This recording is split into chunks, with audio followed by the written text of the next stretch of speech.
Hey there. In this week's wrap, South Africa's genocide case against Israel finally got a response at the ICJ, with the US predictably riding shotgun for Israel. Yes, some people think we should drop the case, but remember when the world showed up for us during apartheid? The UN has since reached the same conclusion as our original filing. Germany has quietly left Israel's corner, and turns out we're on the right side of history on this one. Meanwhile, Peet and Melanie Viljoen are having a worse week than most. The reality so-called star couple are facing criminal charges in the US and could be deported back home, which, given their claims of being persecuted for being white, must feel like a particularly cruel plot twist. We also unpack the Khampepe Commission and why two former presidents want the judge removed. A senior Trump official has resigned over the Iran war. Looks like not everybody's on board. Hey, Donnie. Meanwhile, Timmy Chalamet has had a rough night at the Oscars, and that relaxing blunt this weekend you may want to reconsider. So let's dive into these stories and more in this week's wrap, brought to you by the Explain.co's team. In your national briefs, Israel finally filed its response to South Africa's genocide case last week after two deadline extensions. Pretoria is now deciding whether to reply or go straight to oral hearings at the International Court of Justice. Our 2023 case argues that Israel's military campaign in Gaza amounts to genocide, a charge Israel denies, but a conclusion also reached by the UN. 18 countries have since joined South Africa's application, including Ireland and Spain. 3 countries support Israel, including the US, but Germany has had a change of heart, withdrawing its support this week. The ANC in Johannesburg is having a political bun fight while the city collapses. The party's regional body tried to recall its underwhelming mayor Dada Morero, according to a Sunday Times expose earlier this week. But get this, it was because they felt he'd undermined the party with proxy court action over an internal party election he'd lost, not because, the city falling apart. The national ANC has hit back, with Secretary General Fikile Mbalula saying on Wednesday Morero is not going anywhere. Talk about fiddling while Rome burns. One of the 2 big probes into police corruption has wrapped up hearings. Parliament's ad hoc committee, set up alongside the Madlanga Commission after explosive claims by KZN police boss Nhlanhla Mkhwanazi, has been hearing testimony since October. Big names included suspended Police Minister Senzo Mchunu, his predecessor Bheki Cele, and businessman Vusimusi Katmatlala. The committee now has 2 weeks to compile its report. From there, Parliament can recommend criminal investigations or disciplinary action.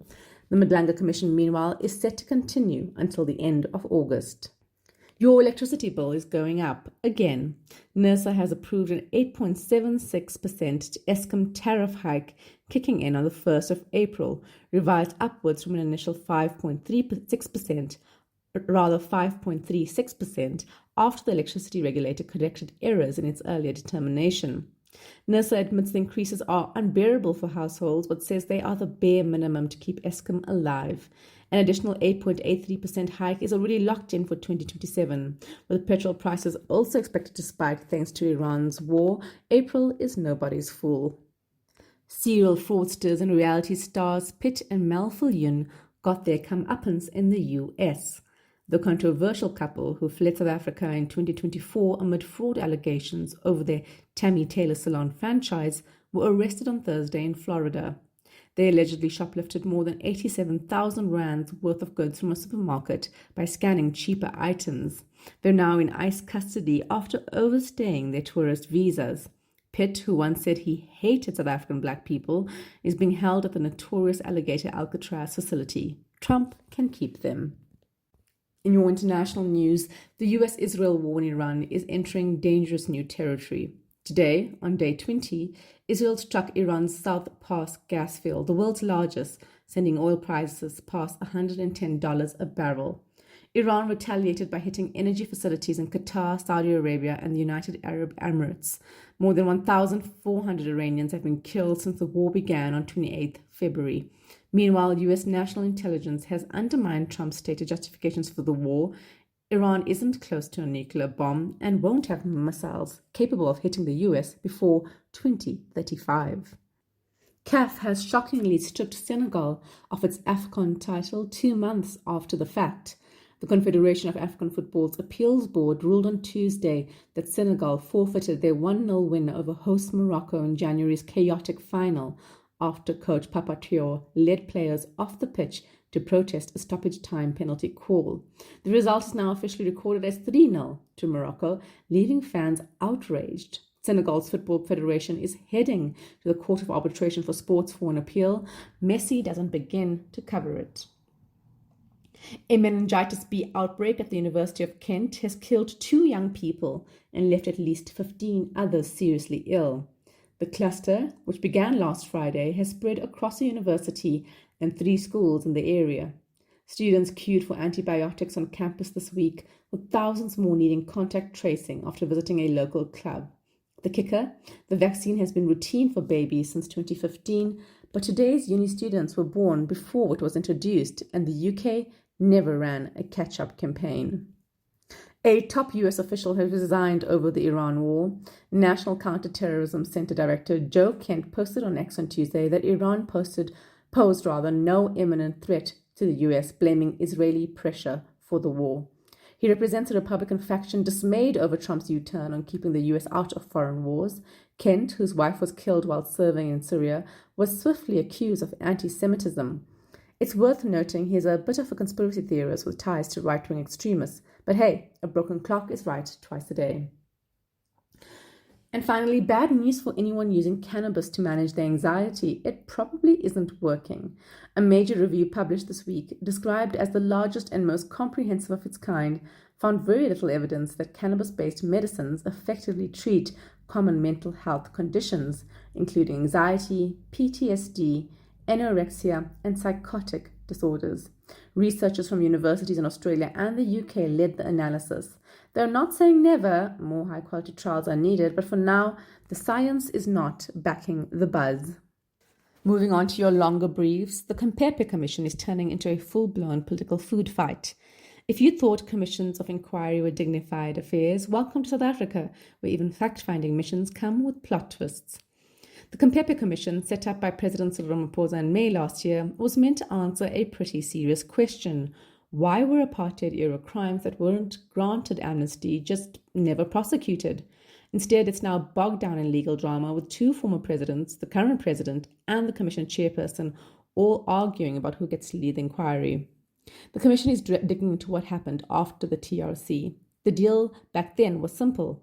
Confess your apartheid crimes and you might get amnesty. Stay silent and you could face prosecution.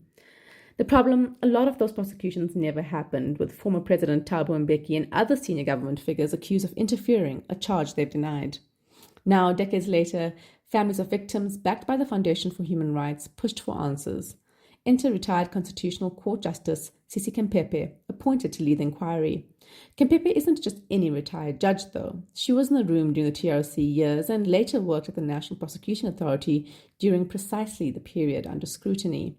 Mbeki and former President Jacob Zuma argues this creates a conflict of interest. In their view, Khampepe can't fairly investigate a system she was part of. They've gone to court to have her removed, and in Mbeki's case, to potentially wipe out everything the Commission has done so far. Zuma, in classic Stalingrad fashion, alleged behind-the-scenes collusion between Khampepe and the Commission's evidence leader. The court is still deciding what to do about that claim. Khampepe, for her part, has basically said nope. She has already dismissed earlier attempts to force her out. Then, in a twist nobody asked for, Ramaphosa himself asked Khampepe to consider stepping aside, even though he's the one who appointed her. She's declined. Now his own commission is arguing in court that his request was illegal and unconstitutional. Ramaphosa has since said he would not oppose Khampepe's removal if the court orders it, which has not gone down well with victims' families or with some commentators who say it puts him on the same side as Zuma and Mbeki. While the legal heavyweights argue, families of apartheid-era victims are watching the whole commission wobble. Some have waited decades for accountability. Now they're facing the possibility that months of hearings and at least 55 million rand in costs could be scrapped and restarted. As one family member put it, why risk forcing people to relive their trauma again? Either way, the original question, whether prosecutions were deliberately blocked, is still unanswered. In other news, South Africa sends in the army again, but what does that say about the police? South Africa is once again calling the backup in, the heavy kind. Earlier this month, President Cyril Ramaphosa authorized the deployment of 2,200 soldiers to crime hotspots across 5 provinces: Gauteng, the Northwest, the Free State, the Western Cape, and the Eastern Cape. The operation, running from the beginning of March this year to the end of March next year, targets gang violence, illegal mining, and organized crime. On paper, it's about stabilizing volatile areas. In reality, it raises a tougher question. If the army is needed, what does that say about policing? Soldiers are not police officers, and that matters. The South African National Defence Force, the SANDF, will support South African Police Services, SAPS, with patrols and raids. But as legal expert Martin Hood notes, soldiers are not trained in civilian law enforcement. They are not equipped to handle evidence, follow criminal procedure, or manage suspects within constitutional limits. Put simply, soldiers are trained to neutralize threats. Police are meant to manage them. This mismatch is where things get complicated. Research on the Institute of Security Studies shows that these deployments can work, at least briefly. A visible state presence makes people feel safer. Crime dips, streets quieten. Then things return to normal. Speaking to Explain, the ISS's Lizette Lancaster says criminal groups do not disappear. They retreat.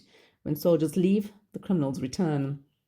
On the ground, the impact is real but uneven. In places like Randfontein, residents facing illegal mining say that military presence helps, especially at night. Illegal mining costs South Africa about 70 billion rand a year. But short-term relief is not long-term change. Critics argue deploying the army risks masking deeper problems inside SAPS, including weak crime intelligence and poor management. It can look decisive without fixing the root causes. In some communities, the challenge runs deeper.